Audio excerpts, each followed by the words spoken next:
Imagine a sickness so feared that it haunted human history for thousands of years.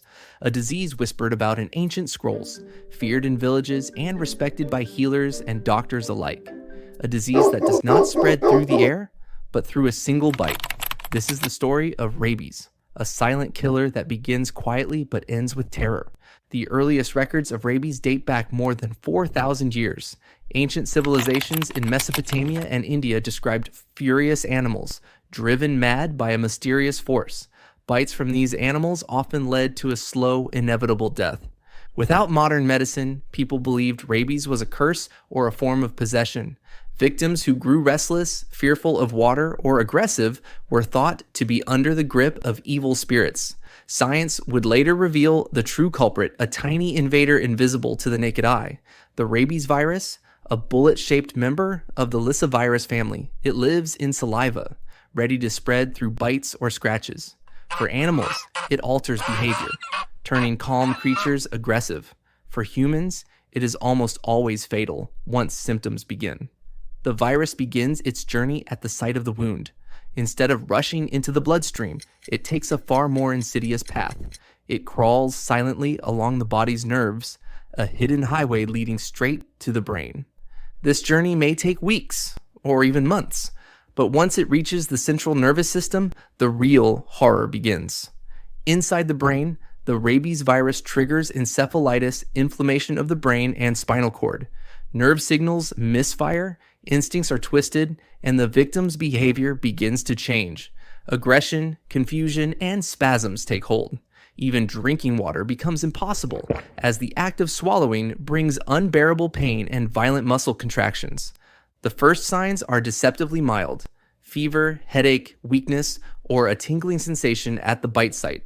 But as the days progress, the symptoms grow darker: anxiety, restlessness, insomnia. Then come the two faces of rabies.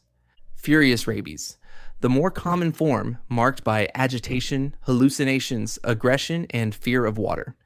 Victims may lash out violently before collapsing into exhaustion. Paralytic rabies, the quieter form, where weakness spreads through the body leading to paralysis, coma, and death. No matter the form, once clinical symptoms appear, rabies almost always leads to the same tragic outcome. Diagnosing rabies is one of medicine's most difficult challenges. In the early stages, the symptoms are vague: fever, fatigue, and tingling that could be mistaken for many other illnesses. By the time more recognizable signs like hydrophobia or agitation appear, it may already be too late. Doctors rely on a combination of medical history and specialized laboratory tests.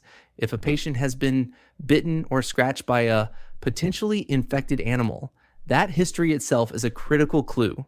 Confirming the disease while the patient is still alive requires advanced testing.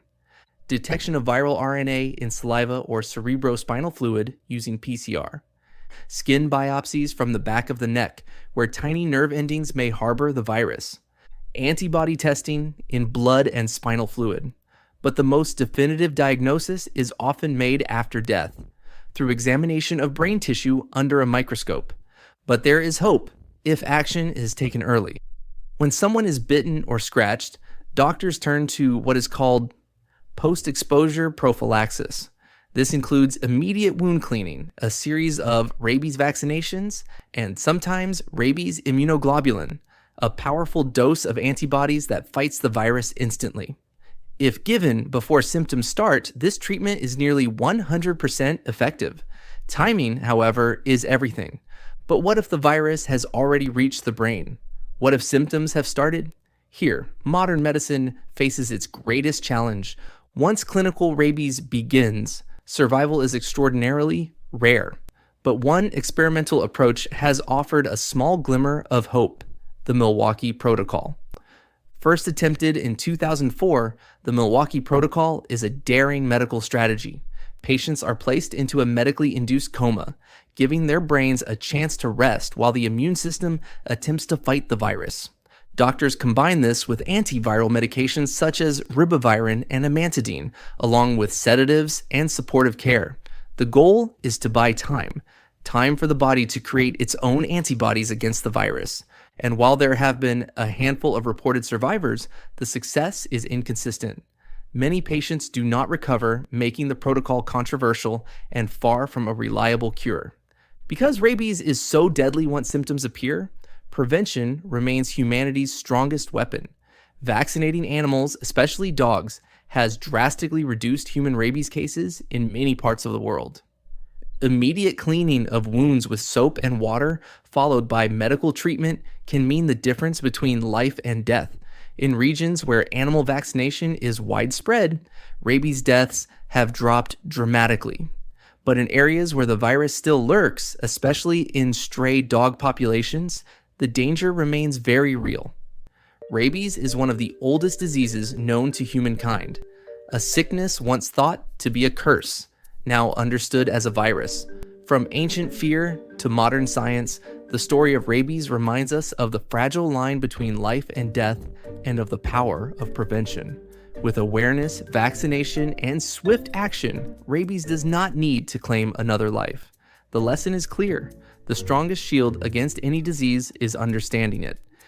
Thank you for watching. Stay safe, stay informed, and never underestimate the power of knowledge.